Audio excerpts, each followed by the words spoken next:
And while moving to West Asia, Israel and Hamas have begun a new round of negotiations for a ceasefire in Gaza and the return of hostages.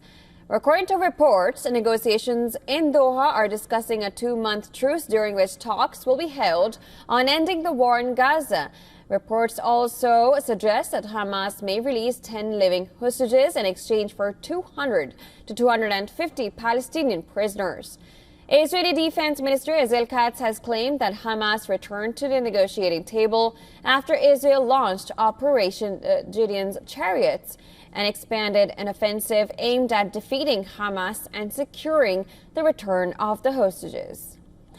On Saturday, the IDF shared a video showing Israeli soldiers operating in northern Gaza after the Israeli military issued evacuation orders in the area.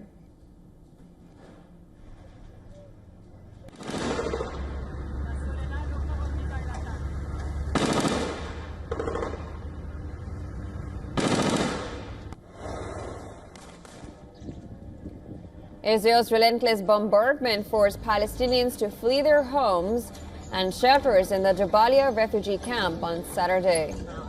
Many families were seen walking in the streets carrying whatever they could of their belongings. According to Palestinian health authorities, at least 146 people have been killed in Israel's offensive in the last 3 days.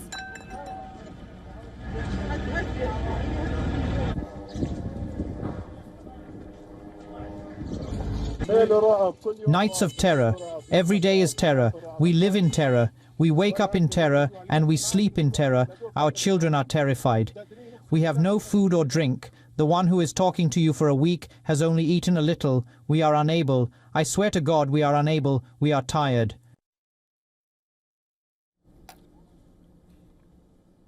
The fresh Israeli offensive comes amid growing international concern over worsening humanitarian conditions in Gaza. U.S. Secretary of State Marco Rubio held another telephone call with Israeli Prime Minister Netanyahu. And according to the U.S. State Department, Rubio and Netanyahu discussed the situation in Gaza and their joint efforts to secure the release of all the remaining hostages. Meanwhile, Arab leaders have called for an immediate end to Israel's attacks on the Gaza Strip and to allow aid into the Palestinian territory without conditions. During the 34th Arab League summit in Baghdad, they promised to contribute to the reconstruction of Gaza once the war stops. A statement by the Arab leaders supported Palestinian President Mahmoud Abbas, called for the holding of an international peace conference that leads to a two-state solution.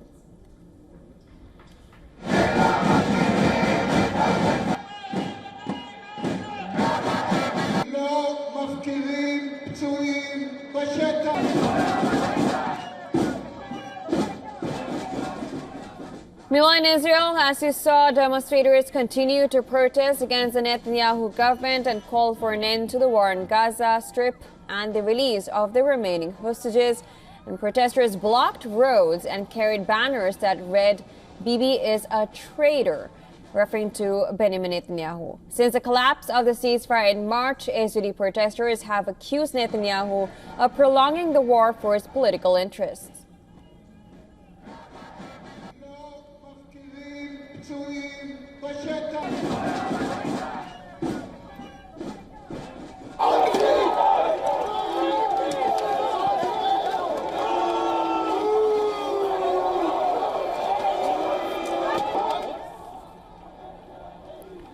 And meanwhile, scuffles also broke out between police and protesters at a protest by pro-Palestinian activists over Israel's participation in the Eurovision Song Contest final.